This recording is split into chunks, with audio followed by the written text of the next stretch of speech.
পবিত্র মসজিদুল হারাম এবং মদিনার মসজিদে নববীতে ইবাদত করতে আসা লাখো মুসল্লির নির্বিঘ্ন চলাচল ও সুরক্ষা নিশ্চিত করতে এই পদক্ষেপ নেওয়া হয়েছে।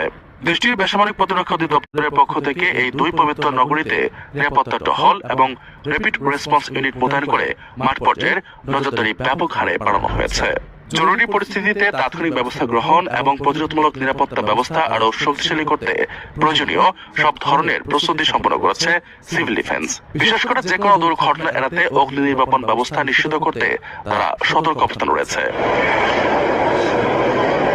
রমজানের শেষ দশকে সারা বিশ্ব থেকে আসা ধর্মপ্রাণ মুসলমানদের ভিড় বহুগুণে বেড়ে যায়। তাই যে কোনো অনাকাঙ্ক্ষিত পরিস্থিতি মোকাবেলায় কর্তৃপক্ষের এই আগাম ও সুপরিকল্পিত প্রস্তুতি। নিরাপত্তা জোরদারের এই পদক্ষেপ কেবল মসজিদের ভেতরে সীমাবদ্ধ নেই। সিভিল ডিফেন্স অধিদপ্তর জানিয়েছে, দুই পবিত্র মসজিদের আশপাশের কেন্দ্র এলাকার দর্শনার্থী ও উমরা পালনকারীদের আবাসিক হোটেল এবং